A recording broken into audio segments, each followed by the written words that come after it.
Good morning, everybody. Former state assembly representative and current candidate for Wisconsin's 25th Senate District, Erik Severson is our very special guest today, Tuesday, October 28th, 2025. For DrydenWire.com, I'm Ben Dryden, and you're watching DrydenWire Live, presented by Northwoods Policy Network. Folks, there's something new coming to the Northwoods this fall. It's called the Northwoods Policy Network. NPN is the premier Northwoods first policy and advocacy organization. They exist not only to educate and offer real solutions for a stronger future, but to make sure those solutions are heard by decision makers. To watch their full launch video and stay connected, visit northwoodspolicy.org. With that, we welcome our guest today, former state assembly representative and current candidate for Wisconsin's 25th Senate District, Erik Severson. Doc, good morning. Good morning. Thank you for having me here today. Hi. So much is going on. Oh, my goodness. Sorry, we've had a busy morning. And our conversation before we went live, it's got me now upset. That's a whole other thing. But first, before we get into this, there's some sad news. Gabe Magnafichi, former Representative Gabe Magnafichi, she lost her husband last week, Tom. Good friend of ours, Gay is. Actually, I met Tom a couple summers ago for the first time out at Adam Jarko's house when Jerush and I went out there for a fire, and so I think Adam flew in lobsters or something, because Adam, everything's got to be the best. And actually, yeah, that's where I met you and your lovely wife, and Gay was there, and her husband Tom. And Tom, the two takeaways I have from him was, one, he was a very impressive man and a good storyteller. You could just sit by the fire and listen to him all night. And if I remember, I did sit by the fire and listen to his stories all night. He was great. But the second thing was, and maybe the most important, was just how madly in love he was with Gay. Those two are just perfect together. It was wonderful. I know you know Tom. I know you and Gay very, very well. What impacts did Tom have on your life? Well, Tom is actually the reason that I got involved in politics. He was a member of the Polk County Republican Party, and Gay was actually on the executive committee. And after they met me, they recruited me to run for the 28th Assembly District back in 2009, and then the race was actually in 2010. So it was a huge role in for me and what happened and why I was ever in the assembly at all was because of Tom. And you talk about Tom being so in love with Gay too. Literally the last time I talked with Tom, and I was leaving his house, that's what he was telling me about, was how he first met Gay, and when he was really pursuing her, and what he did to finally get her to say yes to go out with him. Well, I don't know what that story is, but I feel like we probably shouldn't talk about the story. I don't know where that's going. It's not bad at all. But yeah. Well, anyway, Gay, just want you're in our prayers and our thoughts and our condolences, obviously, for your loss. No great way to kind of segue into our conversation. So I think actually we'll take our 15-second commercial break, and we'll be right back with Erik Severson, who has announced that he is running for the 25th Senate District. We'll get to that and get to know Erik even more in 15 seconds after a word from Spooner Health. Compassion is at the center of everything we do. It's rooted in who we are and why we're here. It unites us as providers, neighbors, and as a community. Learn more at spoonerhealth.com. All righty. So obviously this is the first time that you have been on, and good morning, Carol, and good morning to everyone that is watching. Please put in your good mornings and your questions or comments. Your candidate running for office, as always, there's no pre-written questions. It's just, let's get to know you. We could spend 45 minutes talking about high school, or we could spend 45 minutes talking about policy or issues. It's whatever kind of you want to talk about. But first, let's get to know you a little bit for the people who don't know you. Where were you born and raised? Well, I was born and raised up in a small town in northern Minnesota called Esco. It's about a half hour outside of Duluth. And that is where I grew up. That's where I went to school. Spent my first 18 years of my life there before going off to college up in Duluth at UMD. So you went to college for? Well, I went to college for probably too many years, honestly. But I was a biochemistry major, and then I actually went on to medical school down at the Mayo Medical School in Rochester, Minnesota. But you said biochemistry. What is that? biochemistry is the study mostly of cells, but also of like your DNA. DNA is the easiest way to put it. Oh my goodness. And what did you, when you went to college and you went for that, what did you want to be when you were all grown up? Well, I was thinking that I would go when I took that major that I would be going for medical school and to become a doctor. So you knew Yeah. that right away. No, I did know it right away. I've condensed things down a lot. I didn't actually go out to college right away. I like to say that I invented the gap year. I actually did. Most people don't know this about me. They assume that I just kind of did what most people do and go off to college and then go to medical school. But I actually went and did mission work for much of a year because I didn't know what I was going to do with my life, honestly. And I went and did mission work. I was actually in Israel, and then I was in Zimbabwe and South Africa for much of a year, and then I came back and started in the spring trimester at UMD of the next year. What made you And go do that mission work? well, there's a lot of reasons for it, honestly. I mean, number one is that I'm a Christian, and that you have a love to spread the gospel of Jesus Christ to people everywhere. Um, and then I was 18, and I'd grown up in a small rural town in northern Minnesota, and I had a sense of adventure. Wanted to go see different parts of the world and do different things. Honestly, there's a lot where you can't just sit in one place forever. You gotta move on too. And so I did. It was an adventure.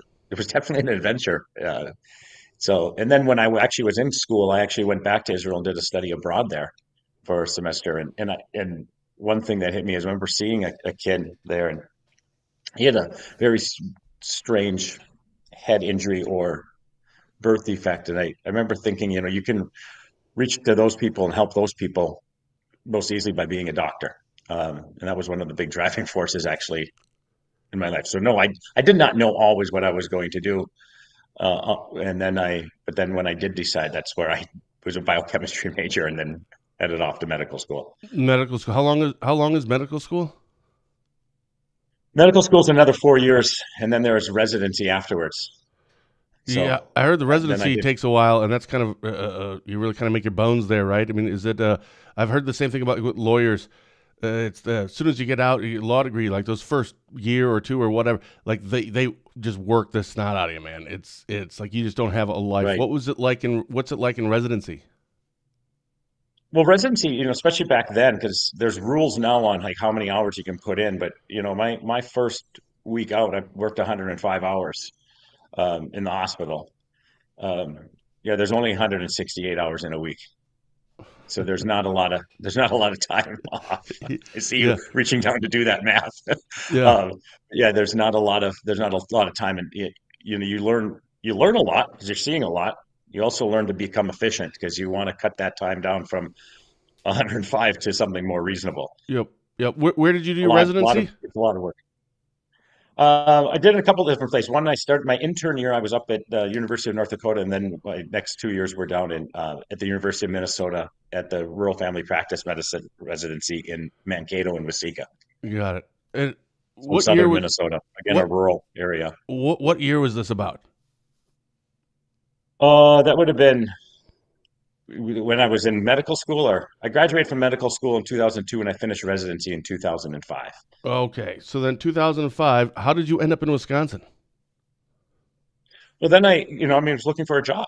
I was looking for a job that I wanted to do, and we did a lot of rural emergency medicine in my residency. That was a large part of what we did, and the hospital in Osceola was looking for a rural emergency room doctors to really start. That before that, their clinic doctors were just covering the ER, and they wanted to separate that out. So I applied for that job, and they hired me, and we moved to Osceola.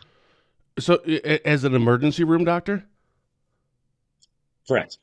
So, what's the difference between? I mean, all right, I can kind of figure some things out, but I feel like an emergency room doctor has to be like the jack of all trades because you never know what's going to be That is coming correct. in. You don't really have a specialty in one specific area.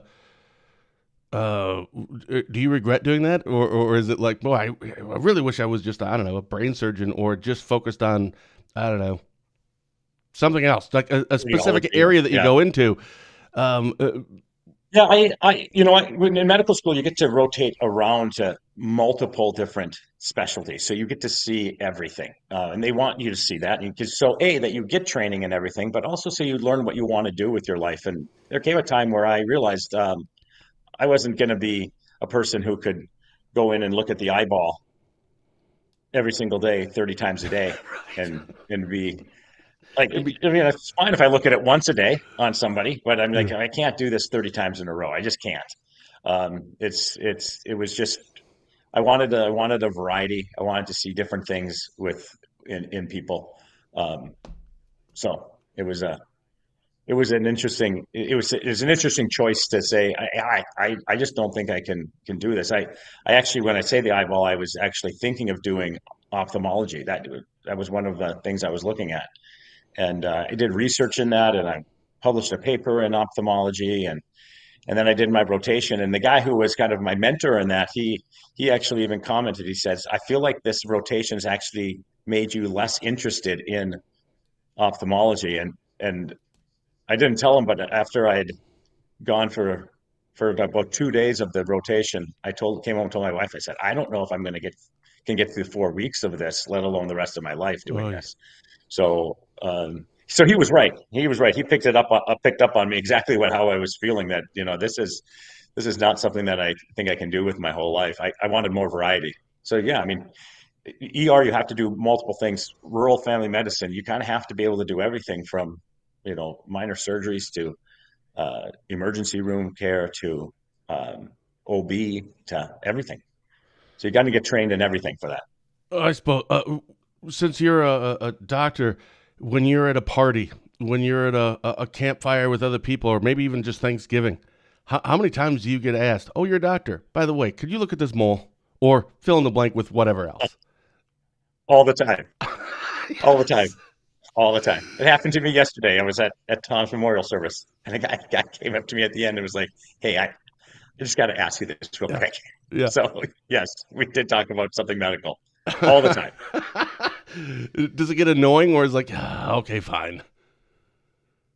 I'm fine with that. I mean, these are people who I know and you care about, and you want to try to give them the best advice. Sometimes the best advice is, I think you need that looked in further than just a discussion here at a Right. campfire, Yeah, right? yeah. I mean, you got to get in and be seen. So you ended up running for. So you were in Osceola around what, 2005? Is that about right? 2005. Okay. Yep. And you ran for assembly. That'd be I think it was the 28th assembly district, Was, yes. right? So that was 2010. That was the 2010 election. Yeah. And it was, like I said, Tom played a major role in recruiting me into running for that seat along with Gay. And once I was running, at that time the seat was held by a Democrat. And so it was I didn't even know it at the time. I mean, I was just so naive. I didn't realize that's a big ask for somebody to defeat a sitting incumbent on either party. Mm-hmm. Even if it is a close seat, it was going to be hard to beat somebody who has that name recognition and people already know. And so, they kind of wrangled me into it. There was a person down in Hudson, she was in the assembly at the time, named Kitty Rhodes, and she came and talked to me, and she said, "Oh yeah, this won't be a lot of work. This won't be hard." I realized that she was lying to me, but so uh, she, but yeah, I mean, so then you put in a lot of time and effort, and you visit every single small town in Polk County multiple times, trying to get people to come and to vote for you, and then in retrospect, you look back and you say, "Oh, 2010, that was actually a good Republican year, right?" I mean, everyone swept everywhere. It was through the not just the state, it was around the whole country and on the national level too. So you look back and think, well, that was a good year. But since that point in time, Polk County has stayed as a Republican district, and the 28th district, and now through redistricting, it's now the 75th, but it's pretty much the same as the 28th, the old 28th district was at that point in time, and it's it's been Republican ever since. That's not me that did that. That's the people of Polk County. That's the Polk County Republican Party. That's the Burnett County Republican Party. That's people that have led the charge. I mean, you look back to like guys that were the head of the Republican Party in Polk County at that time. Dick Hartung just did a tremendous job of growing the party. I remember the first time going to a Polk County Republican event, and I think there were probably 20 to 25 people there. I was just at the Polk County Republican picnic this summer, and there were 120 people there. It's just grown, and that you got to look at Dick Hartung, Sandy Fretwell, Alan Walker, all these people who were the leaders of the Polk County Republican Party. They have grown this party into being really exactly what a party's supposed to be. County parties are supposed to be, where you get the people organized and motivated to get out and vote and really elect the people in your party. And so, even yesterday, somebody said to me, you've got, this was your seat. The 28th Assembly seat was your seat. I stopped him and said, the 28th Assembly seat is never anyone's. Like, somebody is in that seat representing, but this is the people. And I said, the 28th is the people of Polk and Burnett counties, and you got to look back even to Burnett County with Lori Reamer has been there for years as the head of the Burnett County Republicans. And Maud and Mark Dahlberg have passed away now, but for years they were up in Burnett County just working to get that area to change from blue to red, and that's where I say you got to give the credit to all of them. And now that the people who are new leadership in Polk County, and I'm talking to you, Pat Cahill, and John Kraft, if you're watching this, you've got big shoes to fill. There are some big workers that have come behind you and you're standing on the shoulders of giants in that party, and you've got shoes to fill to really fulfill what the Polk County Republicans have become, and the Burnett County Republicans, for that matter, where it's just tremendous when I look at it. When I think back to where it was in 2010, of honestly the whole area. Like this was represented by a Dem. David Olby had been in the seat for 40 years in the 7th Congressional District, and just the change that has happened, and honestly the motivation of all of the county parties to just continue to keep this area and make sure Republicans are elected. It's tremendous, and it's the parties, but it's also just the people that live here who are motivated and ready to go. So it was a tremendous honor to represent the 28th district during that time. I mean, obviously, I think we kind of remember the Scott Walker years of being governor, and that's where I was down there. But I mean, it was an incredible time to be a member of the assembly. Yeah, and So and honestly, great times. so you highlighted a lot of the people kind of behind the scenes and how all this stuff works, but also let's not forget about the candidates. You Republicans have had a good run in that area with these candidates. I mean, it was you, and then it was Adam Jarko, and then it was Gabe Magnafichi, and then now it's the 75th, Duke Tucker. I mean, I'm just saying this is people don't want to run for these kinds of jobs anymore. Let's just say job, but they don't want to go into politics. So to get 4, I mean, it's kind of like going from, it's like the Republicans in the 28th, now the 75th. It's like the Green Bay Packers. You just go from Brett Favre to Aaron Rodgers to Jordan. It's like, what? I mean, what are the odds of that? So what are the odds of that? Yeah. Well, if you're comparing me to Brett Favre, that's okay. Yeah, you would be the Brett Favre. You would be in that analogy. You would be. You were the first. I'm pretty sure my arm is not as strong as his is even to this day.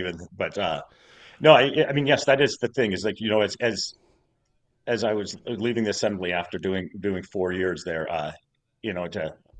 I'd known Adam. I'd known Adam since I was running in 2010. That's when I first met him also, and kind of recruited him, and so there was this mistake I think that people in politics start to make is they think that no one can replace them. that they can do the job better than anyone else. And it's like, no, we're a representative society. I mean, anyone can represent the people as long as the people agree to vote for them, right? But to find someone like Adam who was actually, I think, even better than was better at it than me. That's how I felt. Like Adam was better than me at it. He's got a natural skill, I think, that a lot of people don't understand. But then afterwards, when Adam steps out for him to even come find Gay, who's like even better than him. So I learned, and then now when things change and Gay finds Duke to take that whole area over and just he's doing a tremendous job there. Just to find someone like that, I mean, not Tom or for myself and Gay and Adam could all just get behind and endorse him right away when we first met him. I mean, it's just it's great to have people surrounding you and supporting you. And here I see Mark Pettis. He's saying, nice to see you here on the show. And we got to remember that Mark Pettis actually started it before when it was much more of a Dem district, and he was able to win the 28th, and then would lose to the woman that I would beat. But it was, that was a Dem district, and he was also able to win too. So, I mean, there's been a lot of people representing this area and fighting for the Republican conservative cause for many years. I want to get to, then you've decided that you wanted to run for the 25th. We'll get to the second here, but I want to just back up. We have a couple questions. I want to get to them. This is from Brian. What is your impact assessment on the $1 trillion+ funding cuts to Medicaid and Medicare on rural areas set to kick in after the 2026 midterm elections? Well, I mean, certainly that's going to be affecting Medicare and Medicaid funding in rural areas is a huge part for the hospitals. I also know that there is money that's being come out of from the national side that is going to that is earmarked for rural areas after this. And I mean, I've actually even talked to some hospital executives who have the concern in these rural areas that money is going to get diverted into cities. And so that's going to be something that we're going to have to be keeping a close eye on to make sure that money that is being earmarked to go out to rural hospitals actually goes where it's supposed to be going and doesn't get diverted when it comes into the state by other state politicians into other areas. But I mean, please continue. Let's go ahead.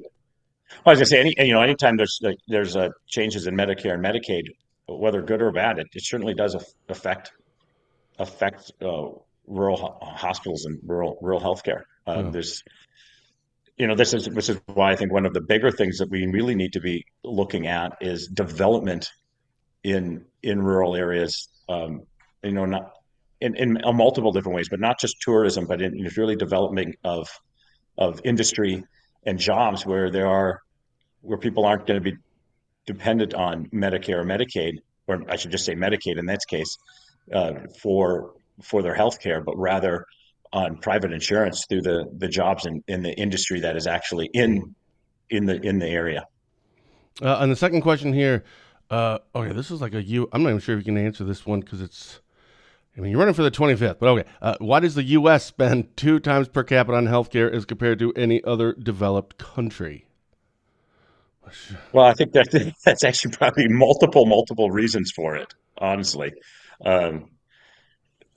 We could maybe spend the rest of the show trying to discuss all of those reasons. So I think there's a lot of aspects of why that is, and part of it is people want. It's something that people want. They're willing to spend money on it. One reason. I think the other reason is that there are lots of people that are giving those services, that are wanting to sell those services, and so there's a lot of demand, and there's a lot of services given in it also. Yeah. It's a way more deeper answer. It is. And unfortunately, I would love to spend more, but we only have so much time here, so I kind of want to just keep going here. So when did you decide that you were going to run for the 25th? When did you first started thinking about it? Did someone have to talk you into it, or was it like, that's it, I saw Romain, he's not running, I'm totally in? No, so when I actually left the assembly in after the 20 so it was 2014 election, 14. Adam Jarko was running.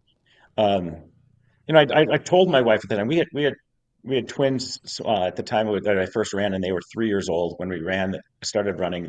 They turned 4 during the campaign. After 4 years, they were 8. I told my wife, I'll only do 2 terms because then we do have these children that need raising, and life gets a lot more busy and complex.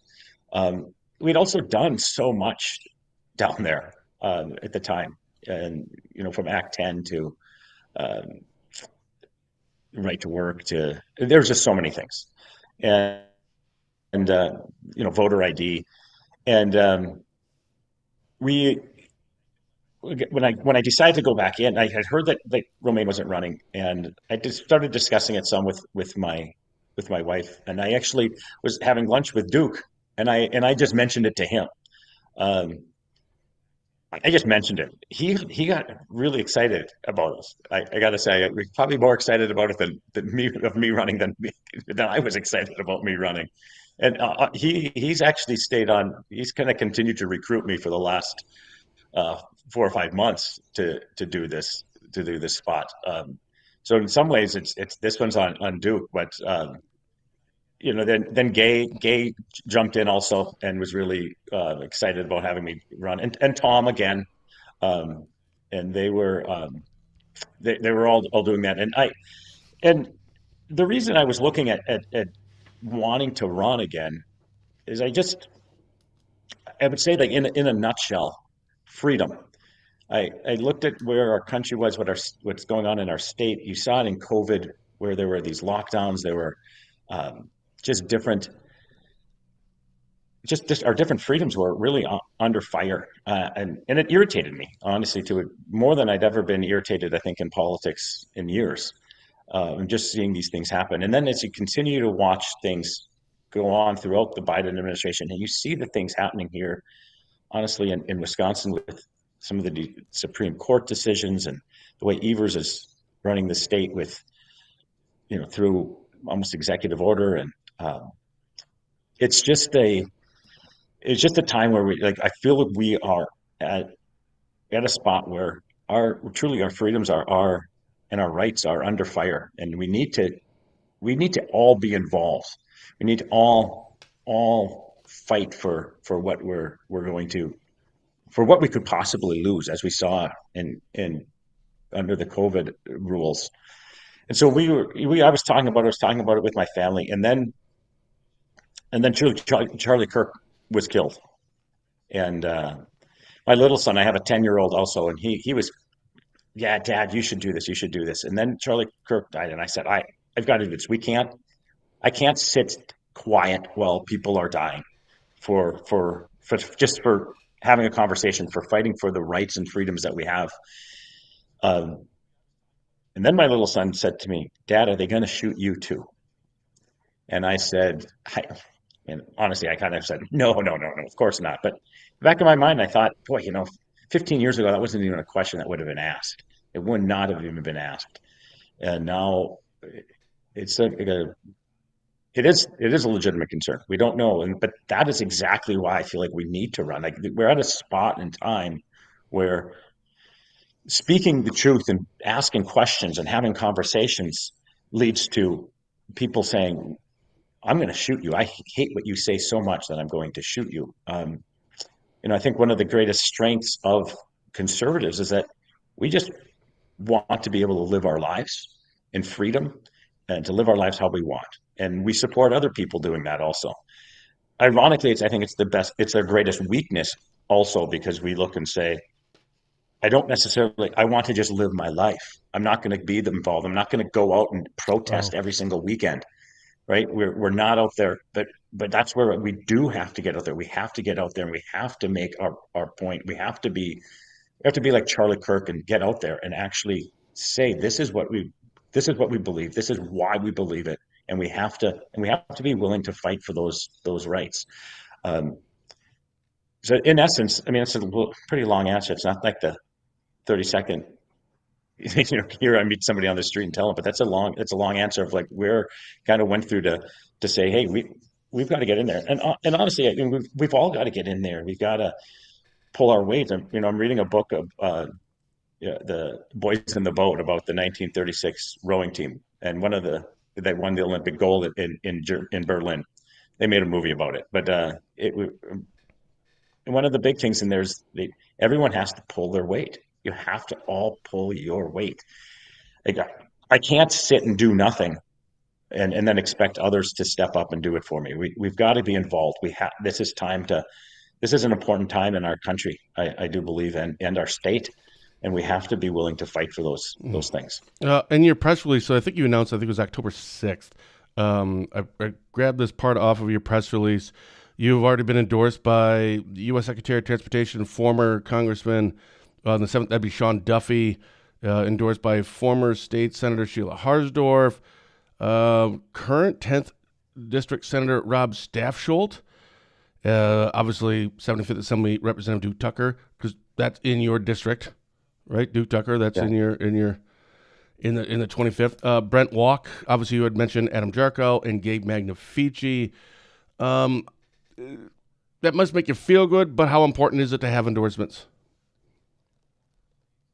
Well, I think the thing with endorsements is that these are people that I've either worked with in the case of Sheila Harsdorf, and I met Sean Duffy in the 2010 election. That was when he was first elected, and he'd seen an awful lot, at different events in the area, and got to know him, and he was called him up. And he was willing to endorse me here for this race. You look at like people that like Sheila Harsdorf is big. People know who she is. She was in the Senate for over 20 years. People know who she was and what she stood for, and she worked with me, and she was unequivocally willing to give me her endorsement. You look at Rob Staffsholt. He's in the Senate right now, and he's saying, "This is the guy I want to have come work with me here." He was also at one point in time the senator that was representing where I live, but then through redistricting, he's no longer that guy. Same with Adam, Gay, Duke. People know who they are now. I mean, some people are going to look back and like, man, I remember that name, Severson, but I don't really remember what he stood for, what he did. And this is where I think it's important that you get some of the people who are here right now. I mean, Brent Walker, the current Polk County sheriff, endorsing me too. That's where I think endorsements really matter, is that the people who other people know, and they're vouching, that says, this is the guy. This is the guy that we're for, and this is the guy that we want to see in this position. So you're obviously when you're running an election or a campaign, you think about the primary and the general. You don't want to think too much about the general because you still have the primary, but you still have to keep it in the back of your mind, especially when you're campaigning. In this case, so far, you do know at least one so far. There's only one other person in the Republican side that is announced for the 25th. That would be Angie Sapek. You do know. So how do you separate yourself from your opponent, or in this case, since we know one, an Angie Sapek, and maybe it doesn't have to be specifically Angie, just how do you separate yourself? What is the difference between, if we have three or right now two conservatives, or I should say Republicans on the ticket, is it just, well, I know you and I don't know the other one, and that's it? How do you separate yourself in a primary? I think that you need to let people know who you are. You have to get out there. You have to be going to their doors. You have to be letting them know who you are and getting out to events so that you can tell people, like, this is who I am. You've now met me. This is what I've done in the past.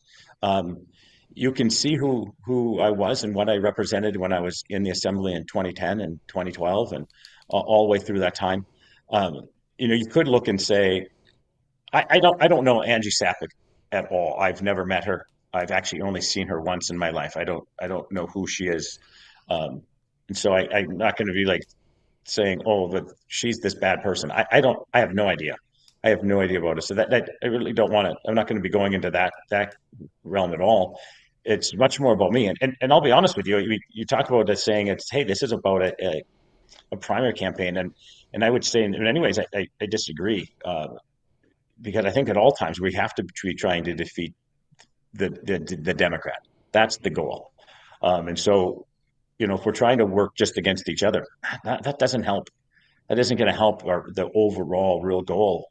Again, like as I talked about, the parties that are here, um, in the county parties leading the way. If we get divided and divisive and try to divide each other against each other, that's just not gonna help the overall real goal of making sure that we have Republican representation down in Madison.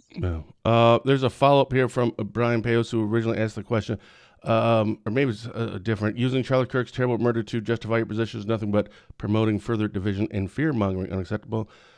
Your response to that? I don't know, Brian. He can have any position he wants, but I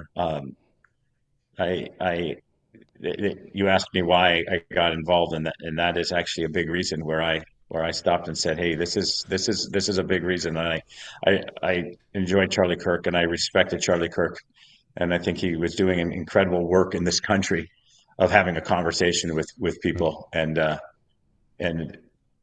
for his work to just be stopped, it means other people need to step up and do it. If you thought that what he was doing was good, and I'm one of those people that I think needs to be stepping up to do it. Yeah, I'm not gonna lie, Brent. I don't really agree with you on that one. It's not that my place is solely to agree or disagree, but that is an absolute thing.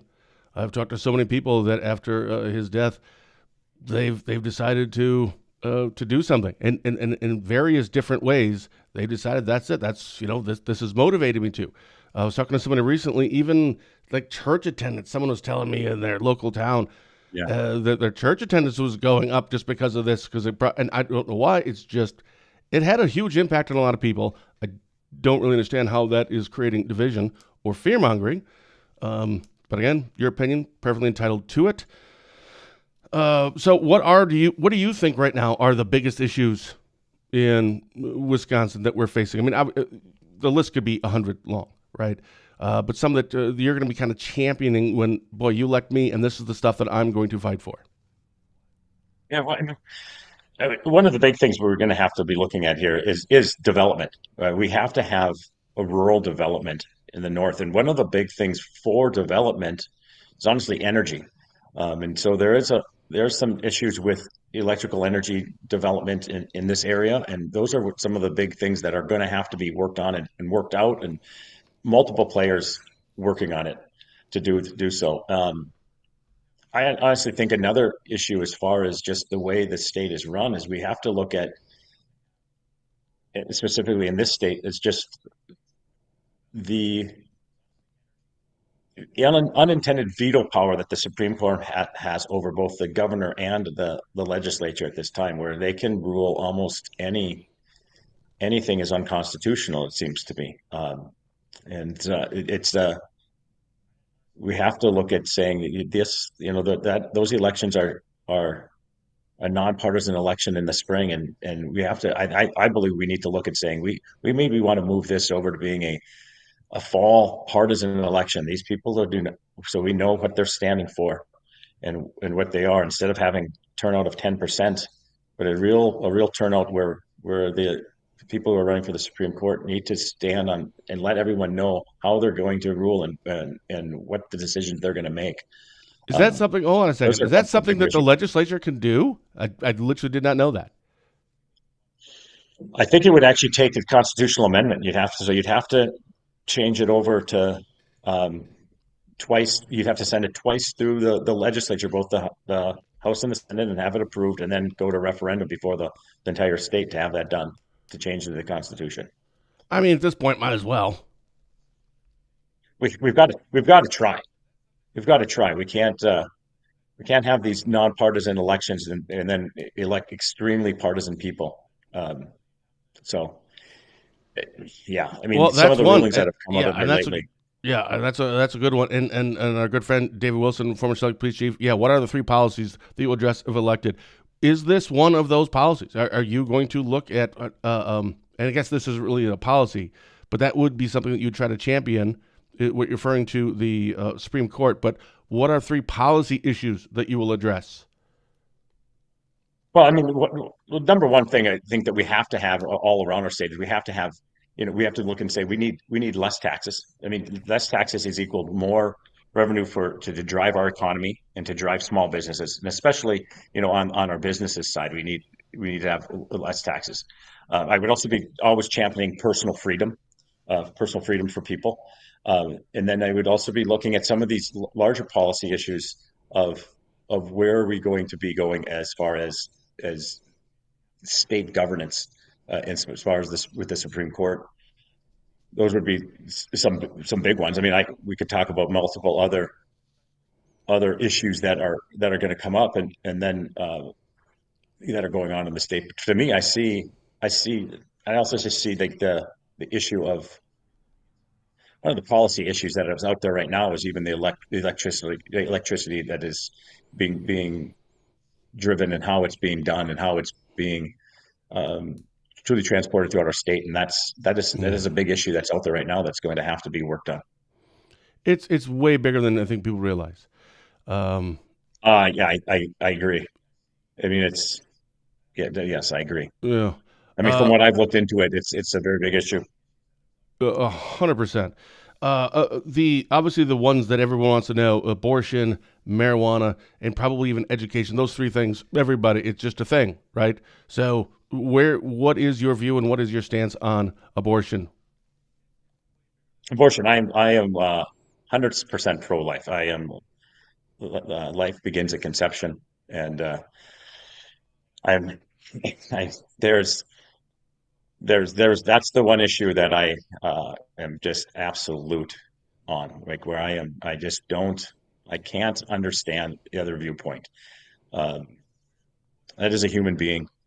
That is a human being inside of the womb, and it is a separate human being with separate DNA, and they have human rights that everyone else in this country has. But for some reason, if you are unborn, you don't get human rights. That's not one that I'm okay with. Education-wise, one thing on education is that I believe we should expand school choice. We should expand it completely. I'm for school choice.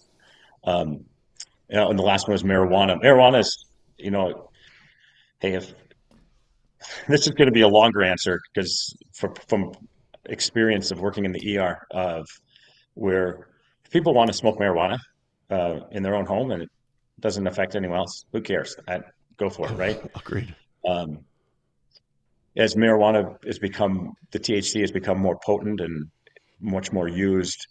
About 4 or 5 years ago, I said to my wife, I said, I am seeing so much more schizophrenia than I've ever seen before. And I would say that up until 5 years ago, amount of schizophrenia I would see in the ER, I could count on one hand. In the last 5 years, I can't count it on my fingers and toes. And I said, I looked and then I thought, boy, there's a connection between people who are developing schizophrenia and people that are who are smoking marijuana. What? And sure enough, that was about 3 years ago. There was a paper published out of the Netherlands that showed that connection, especially in the young. So again, it's as long as people understand that that's the risk that they're taking, that they should probably, but we have to tell people the truth. It's the same as in times of COVID.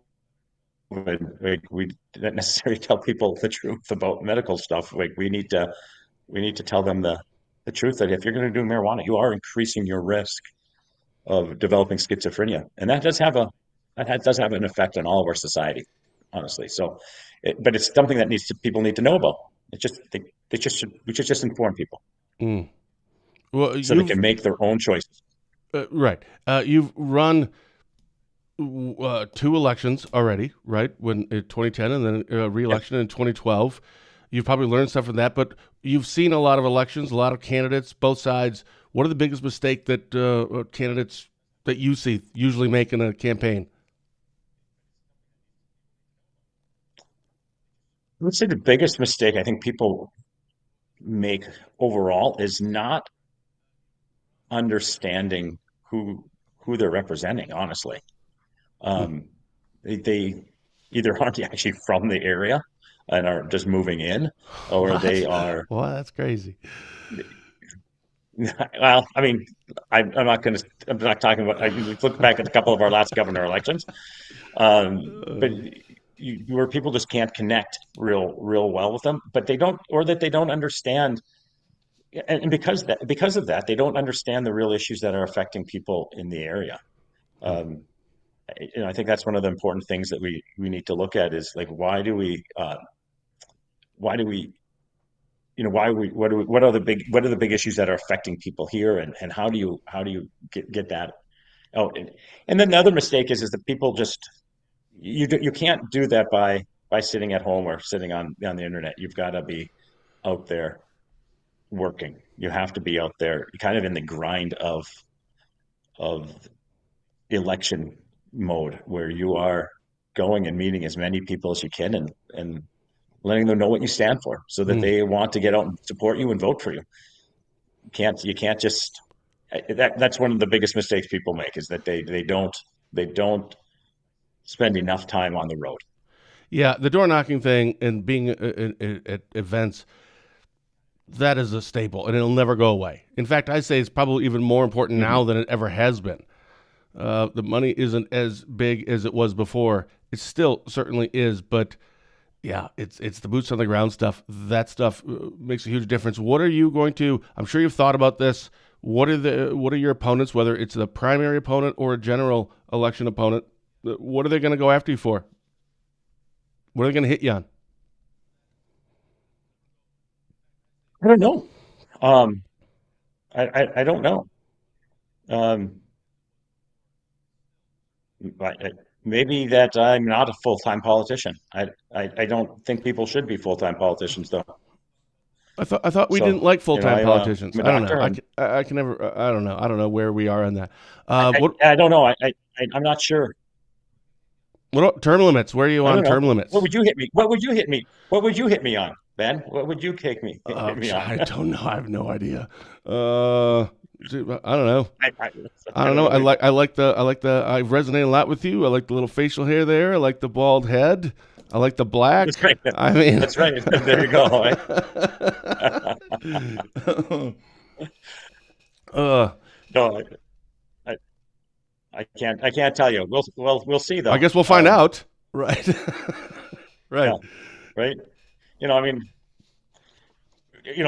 on the Dem side, it'll just be whatever is not what they don't agree with, right? Oh, sure. That's pretty much be everything. Yeah. Um, but I can't say on the primary what anyone would hit me on. I don't have any idea. I want to go back. I want to answer this question about abortion, but in a different way. Right now, it's 20 Mhm. weeks, right? If there was a That is bill that correct. was for 15 weeks, would you sign that? Or is it no, because I'm 100% pro life, I don't want any weeks, so therefore I can't vote for something that still allows it? Well, I mean, this is where you have to have there has to be a little flexibility. I mean, you are not looking and saying, I get to make all the rules, right? So you got to get into the legislature, and there's 99 people in the assembly, and there's 33 in the Senate, and you have to have a governor on board, right? And they're all going to have their own viewpoints, and they're all going to be looking at things politically for themselves. And so you can look and think, hey, boy, if I was going to we got a 20-week bill right now, and I'm not going to do anything except absolutely nothing, then it's going to stay at 20 weeks more than likely. I'd rather get that down to 15 and then 10 and 8. And it, if you stop and say, I will only be happy with 100%, and not stop and say, well, let's get 80%, and then we'll work on the other 20% as time goes on. Yeah. Um, that's a good way to get nothing done, nothing at all. I mean, that's where I say like abortion is a very important issue for me, and I'm 100% for it. But I also realize that I don't. I'm only one of many, not one of one. This is not a monarchy. We aren't kings. We've got to try to find a way to get enough people on board, including a governor, to to sign off on any law that happens. Yeah. So yeah. So would I sign on to a bill that says that. Um, yeah, I would. There hasn't been a bill that does that in this state though. So, um, and it wasn't when I was down there. But at that point in time, when I was down there, if Andre Jacques, who's in the Senate now, he was a very big proponent of right to life, and um, but even he was like, we don't want to do any bills on abortion here now because there's a law. There is, and there still is a law on the books from 1849 that abortion is illegal in the state of Wisconsin. Um, Now, this is where I say some of the rulings of the Supreme Court of the state of Wisconsin are crazy in that the Supreme Court of Wisconsin just in July of this year ruled that law. They didn't say that it was unconstitutional. They said that it actually has nothing to do with abortion. It is that you can't. It had to do with infanticide, and that you can't kill somebody's baby unless you have the mother's permission. Stop to think about how crazy that ruling is. It's not actually legal to kill a baby, even if you do have the mother's permission.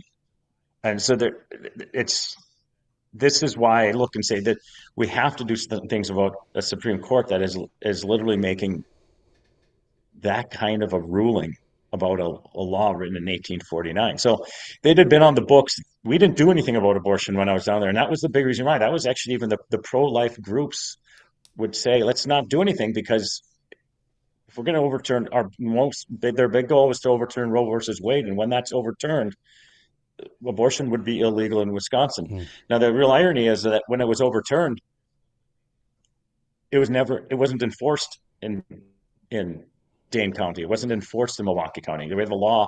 There was a law there, and they said we're just not going to enforce it. And so, abortion continued to happen in those areas, and it continued all the way up until the Trump administration now cut all funding off to Planned Parenthood, and now there is no place that's doing abortions in Wisconsin. I just saw this morning, actually.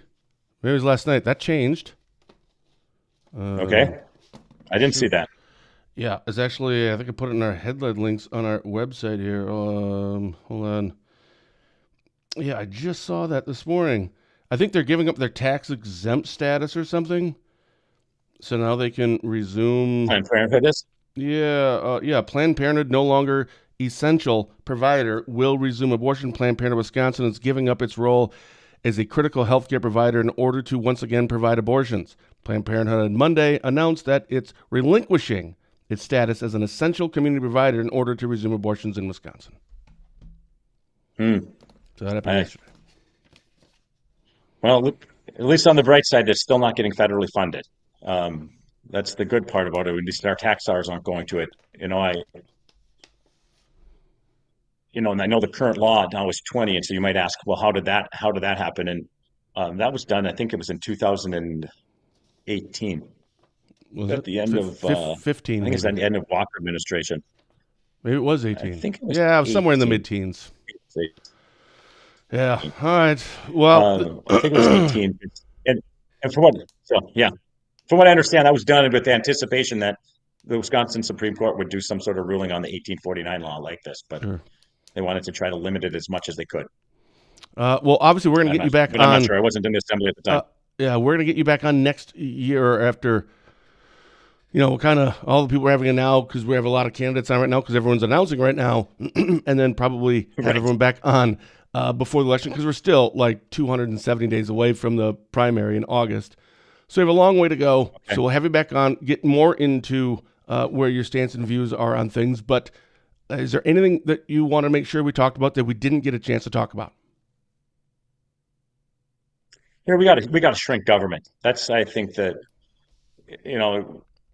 the bureaucracy is one of the bigger issues. I was just speaking with one of the assembly representatives that are down there now. I was talking with him last night, and he was telling me how they're making rules, and the Supreme Court overturned that the legislature has no say over the rules that are made off of the laws coming from the executive branch and then being run by the bureaucracy.